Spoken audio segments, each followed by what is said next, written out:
एक राजा था। उसे पढ़ने लिखने का बहुत शौक था। एक बार उसने मंत्रिपरिषद के माध्यम से अपने लिए एक शिक्षक की व्यवस्था की। शिक्षक राजा को पढ़ाने के लिए आने लगा। राजा को शिक्षा ग्रहण करते हुए कई महीने बीत गए, मगर राजा को कोई लाभ नहीं हुआ। गुरु तो रोज खूब मेहनत करता थे, परंतु राजा को उस शिक्षा का कोई फायदा नहीं हो रहा था। राजा बड़ा परेशान। गुरु की प्रतिभा और योग्यता पर सवाल उठाना भी गलत था, क्योंकि वो एक बहुत ही प्रसिद्ध और योग्य गुरु थे। आखिर में एक दिन रानी ने राजा को सलाह दी कि राजन, आप इस सवाल का जवाब गुरु जी से ही पूछ कर देखिए। राजा ने एक दिन हिम्मत करके गुरुजी के सामने अपनी जिज्ञासा रखी। हे गुरुवर, क्षमा कीजिएगा, मैं कई महीनों से आपसे शिक्षा ग्रहण कर रहा हूँ, पर मुझे इसका कोई लाभ नहीं हो रहा है। ऐसा क्यों है?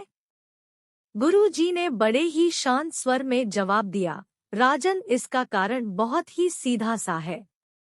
गुरुवर, कृपा करके आप शीघ्र इस प्रश्न का उत्तर दीजिए, राजा ने विनती की।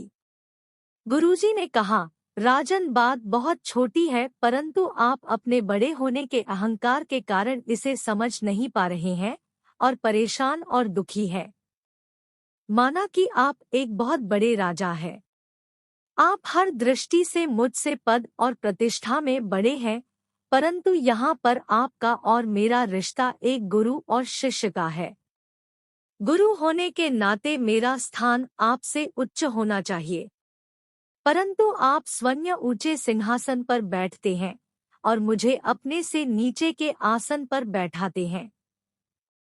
बस यही एक कारण है जिससे आपको न तो कोई शिक्षा प्राप्त हो रही है और न ही कोई ज्ञान मिल रहा है। आपके राजा होने के कारण मैं आपसे यह बात नहीं कह पा रहा था। कल से अगर आप मुझे ऊंचे आसन पर बैठाएं और स्वयं नीचे बैठें तो कोई कारण नहीं कि आप शिक्षा प्राप्त न कर पाएं। राजा की समझ में सारी बात आ गई और उसने तुरंत अपनी गलती को स्वीकारा और गुरुवर से उच्च शिक्षा प्राप्त की। मित्रों, इस छोटी सी कहानी का सार यह है कि हम रिश्ते नाते, पद या धन वैभव किसी में भी कितने ही बड़े क्यों न हो, हम अगर अपने गुरु को उसका उचित स्थान नहीं देते तो हमारा भला होना मुश्किल है। और यहाँ स्थान का अर्थ सिर्फ ऊंचा या नीचे बैठने से नहीं है।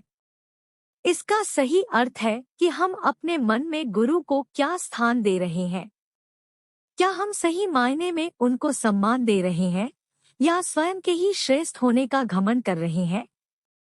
अगर हम अपने गुरु या शिक्षक के प्रति हेय भावना रखेंगे तो हमें उनकी योग्यताओं एवं अच्छाइयों का कोई लाभ नहीं मिलने वाला, और अगर हम उनका आदर करेंगे, उन्हें महत्व देंगे तो उनका आशीर्वाद हमें सहज ही प्राप्त होगा।